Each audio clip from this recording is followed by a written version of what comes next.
गुफ्तगू का आगाज़ करते हैं फैसल वाडा साहब आपसे।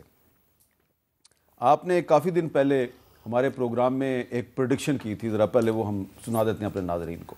अगले इलेक्शन में नए चेहरे नजर आ रहे हैं आपको? मुझे तो आज़ाद चेहरे नजर आ रहे हैं और आज़ाद जीतते हुए नजर आ रहे हैं। PDM 2 बनेगी। आपको लग रहा है कि नून लीग और पीपल्स पार्टी दोबारा इकट्ठे हो गए हुकूमत बनाएंगे? देखिए मेरी बात सुने, अगर आपने इसको 2-2.5 साल का एक्सपेरिमेंट करना है तो आप ज़राई साहब को माइनस नहीं कर सकते, पीपल्स पार्टी को माइनस नहीं कर सकते। PDM 2 बनने जा रही है, आप क्या बातें कर रहे हैं? वाडा साहब, आपकी दो बातें सही साबित हुई। एक तो आज़ाद चेहरे आपको नजर आ रहे थे और दूसरा PDM 2 बनने जा रही है। तो आपको यकीन है कि पीपल्स पार्टी जो है वो मुस्लिम लीग नून के साथ दोबारा हुकूमत में शामिल हो जाएगी? बहुत शुक्रिया मीर साहब। मीर साहब, एक तो मेरी काफ़ी बातें, दो नहीं बहुत ज़्यादा सही साबित हो गई और मैं बड़ा क्लियर हूँ इसके बारे में कि पीपल्स पार्टी के साथ कोलिशन बनेगी और सब कुछ वो दबोच लेंगे, नोच लेंगे पीपल्स पार्टी वाले, और वो बड़ी विन विन पोजीशन पे खड़े हुए हैं। और इसके बावजूद भी मेरा तजिया अभी भी वही होगा, 1.5 साल, 2 साल, 2.25 साल शायद मोचाती तौर पे। अदरवाइज तो वो पटाखा 6 महीने बच जाएगा। तो 6 महीने में पटाखा बच जाएगा अगर मियाँ साहब प्राइम मिनिस्टर आते हैं, नवाज शरीफ साहब, और क्या कहते हैं पीपल्स पार्टी कोलिशन का हिस्सा नहीं बनती, तो फिर तो पटाखा बच जाएगा मेरे ख्याल 6 महीने। आपके ख्याल में वज़ीर आज़म कौन होगा? देखिए, वज़ीर आज़म के चांसेस और हालात और वाक़यात के हिसाब से तो मैंने आपके शो पे भी कहा था कि अगर वालिद साहब प्राइम मिनिस्टर होंगे तो बेटी चीफ मिनिस्टर नहीं होगी, चीफ मिनिस्टर बेटी अगर होगी तो वालिद साहब प्राइम मिनिस्टर नहीं होंगे। कुंडलियों का मसला है, हॉरोस्कोप का प्रॉब्लम है। तो उसके हिसाब से ज़्यादा चांसेस तो हैं कि शहबाज शरीफ साहब को होना चाहिए, वरना कोई डार्क हॉर्स भी हो सकता है। 1% आप डार्क हॉर्स कह सकते हैं। अच्छा जी, अच्छा, तारिक फजल चौधरी साहब, अब बिलावल साहब जो हैं उन्होंने तो अपनी कैंपेन में ये कहा था कि लड़ाई तो असल में नून लीग की और पीपल्स पार्टी की है, और अब नून लीग और पीपल्स पार्टी एक दूसरे से मुलाकातें कर रहे हैं। तो सियासत में हालात बदलते रहते हैं, लेकिन अभी सिर्फ चंद दिन पहले बिलावल साहब ने क्या कहा था, जरा सुनाएं। आजकल इंडिपेंडेंट का शोशा भी है। आपने अपने साथियों को समझाना है कि लड़ाई तो अब मुस्लिम लीग और पीपल्स पार्टी का दरमियान है। अगर आपने इस शेर का रास्ता रोकना है, अगर आप चाहते हो कि हम चौथी बार वाला साजिश नाकाम करवा दे, तो एक ही तरीका है कि पाकिस्तान पीपल्स पार्टी के तीर पे मोहर लगाए। तो डॉक्टर साहब, बिलावल साहब शेर का रास्ता रोकना चाहते थे, लेकिन अब शेर जो है वो चल कर बिलावल साहब के पास जा रहा है और दरख्वास्त कर रहा है कि आइए हमारे साथ मिलकर हुकूमत बनाएं। बिस्मिल्लाहिर्रहमानिर्रहीम। मेरी साहब, हमारी जो 16 माह की PDM की गवर्नमेंट है उसमें भी हम ये बात कहते रहे हैं कि अगला इलेक्शन PDM में शामिल जमातों ने एक दूसरे के ख़िलाफ़ लड़ना है, और हमने एक दूसरे के ख़िलाफ़ लड़ा। हम तीर का रास्ता रोकना चाह रहे थे इलेक्शन में, वो हमारे शेर का रास्ता रोकना चाह रहे थे, और बाकी भी जमातें ज़रा जो कंटेस्ट कर रही थी वो अपना एक मंशूर और अपना प्रोग्राम लेके जा रही थी और बाकी सब का रास्ता रोकना चाह रही थी। वो तो थी इलेक्शन से पहले की सूरत हाल।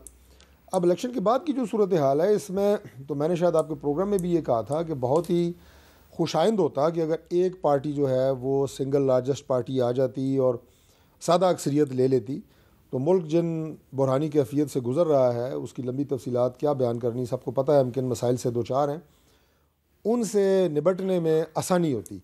और कोalition गवर्नमेंट के अंदर जो आपको कंप्रोमाइज़ होते हैं, जहाँ जहाँ आप आज़ादाना फ़ैसले नहीं कर सकते, सारी पार्टियों को एतमाद में लेना, बाज़ मानते हैं बाज़ नहीं मानते, वो कैफियत आपका रास्ते में एक रुकावट है, इसमें कोई शक नहीं है। लेकिन अनफॉर्चुनेटली जो इस वक्त असम्बली में सियासी जमातों की सीटों की पोजीशन है, उसमें कोई भी जमात इस पोजीशन में नहीं है कि वो हुकूमत बना ले। उसके लिए आपको दूसरी जमातों के साथ बात करना वो ज़रूरी है, वो मजबूरी है मौजूदा हालात की, और वो करनी पड़ रही है। अच्छा, शुएब शाहीन साहब, अब तहरीक इंसाफ जो है वो कह रही है जी हमने ना नून लीग के साथ मिलकर हुकूमत बनानी है, ना पीपल्स पार्टी के साथ मिलकर हुकूमत बनानी है, तो नंबर गेम तो आपकी भी 100 से कम है। तो फिर कोई फ़ैसला आपका अभी तक हुआ नहीं है, तो कोई फ़ैसले करने में कोई तहरीक इंसाफ ताख़ीर का शिकार नहीं है? देखिए हामिद मीर साहब, पहली बात तो यह है कि आपने मेरे नोटिफिकेशन का जिक्र किया है, मैं उसको क्लैरिफाई करके आगे जाऊं। कुछ हैं जो हकीकी इलेक्टेड नुमाइंदे, जिसमें मैं भी हूँ इलेक्टेड नुमाइंदा, जो मैंने 1 लाख तकरीबन 5,000 वोट लिए हैं। तारिक फजल साहब ने 51,000 लिए हैं अकॉर्डिंग टू फॉर्म 45। मैं और बिल्कुल कल deny करता हूं। इनको जवाब इनको ले लीजिए, आप मुझे बात मैं बिल्कुल मुझे deny बात इसलिए करने करता हूं दें, कि इनको बात अगर हल्के की सियासत करनी मुकम्मल है, कर लें। हल्के की बात करनी है मैं तो बात आइए करके आपकी तरफ all the से right आपने हाँ, तो इनसे I have all the right to respond. कल बिल्कुल पहले आप कर लें। कीजिएगा, आप कीजिएगा। कल इनकी मौजूदगी में पहले इलेक्शन कमीशन ने हमें स्टे दे दिया, कंसोलिडेशन रोक दें। रिटर्निंग अफसर साहब ने राइटिंग में एक ऑर्डर जारी किया, consolidation process is postponed till next order of the ECP.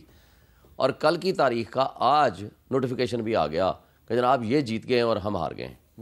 अब क्वेश्चन यहाँ ये पैदा होता है कि कुछ तो हैं कठपुतली नुमाइंदे, कुछ लेकिन ये हैं हकीकी इलेक्टेड। नोटिफिकेशन NA 46, 47, 48 तीनों का है। जी तीनों का है, मैं वही कह रहा हूँ ना, ये कंसोलिडेटेड नोटिफिकेशन होता है।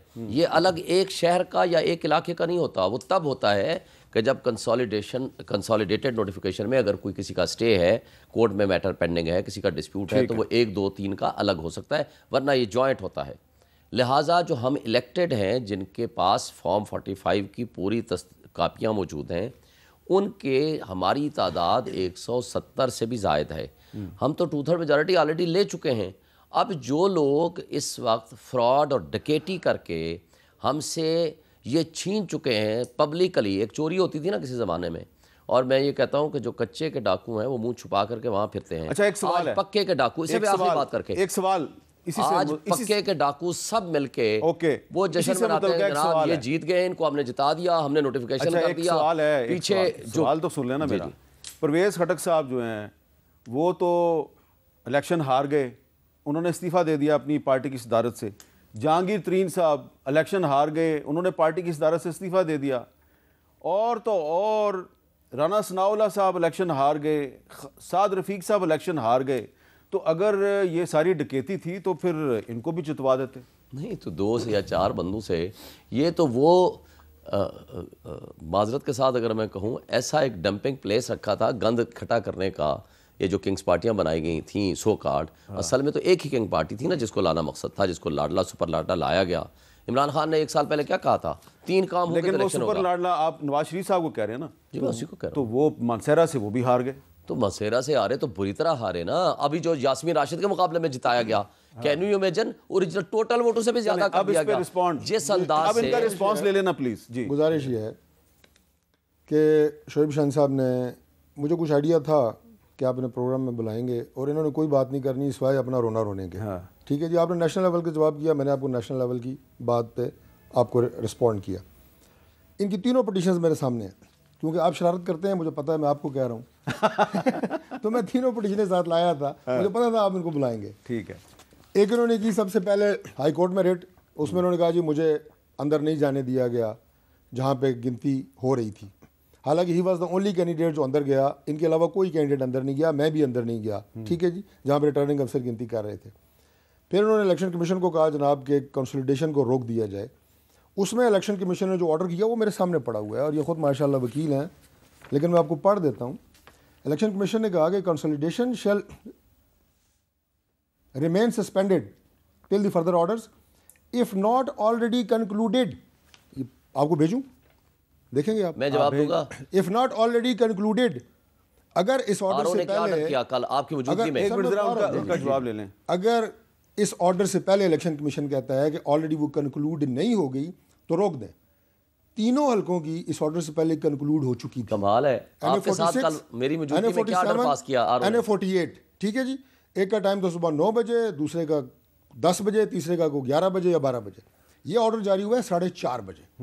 इस ऑर्डर की रोशनी में कि इफ नॉट ऑलरेडी कंक्लूडेड, मुझे आप बताएं कि पीछे क्या रहेगा। अच्छा, सर, सिर्फ एक बात का जवाब और दे दो। तीसरी बात, सर, एक बात का सिर्फ जवाब दे दूं, चूंकि झूठ मुंह पे बोल रहे हैं इसलिए वो कहते हैं ना। नहीं झूठ नहीं, झूठ आप बोल रहे हैं। एक सुन ले, बारी-बारी अगर बात करें तो आपकी अच्छा मेहरबानी। चले, मेरी मौजूदगी में बारी-बारी अगर बात करें आपकी मेहरबानी। इस तरह तो आपने कैंडिडेटों को बढ़ा के लड़ाना है तो मैं तैयार हूँ। नहीं, मैं इनका जवाब दूसरी बात ये है कि मैंने ये बताऊं कि कच्चे के डाकू, पक्के के डाकू, आप लोगों से बड़ा डाकू 2018 में था ही कोई नहीं, और दिन दिहाड़े डकैते आप लोगों ने। अच्छा, शुएब साहब, आपको आदत है, आपको आदत है मैंडेट चोरी करने की, आपको आदत है डाके मारने की, लेकिन प्लीज इसको सिर्फ एक हल्के की लड़ाई ना बनाएं। मैं नहीं बनाता, तो ये सिर्फ एक बात कर लो। मैं अब एक आप हल्के सबको की बात भी नहीं कच्चे के डाकू, पक्के के मैंने डाकू, सिर्फ आपको 2018 में जो आपने मैंडेट चोरी किया, अपोजिशन तो आपका बैठ ही नहीं रही थी 2018 के असेंबली में। रिस्पॉन्स दें फिर। वो तो हमने ये कहा कि मुल्क के हालात को देखते हुए हम वहां पे बैठेंगे। रिटर्निंग अफसर ने आकर मुझे और आपने बिल्कुल सही कहा, हमारे ऑर्डर तमाम दिया। स्टालवार्ड्स हार गए यार अब बात तो करने दे, तमाम बीच में बोलते हैं। स्टालवार्ड्स हार गए। ठीक है। बात अगर तो करने जिताना दे, होता तो बीच वो में क्यों क्यों बोल नहीं रहे हैं? जीते? रिटर्निंग अफसर ने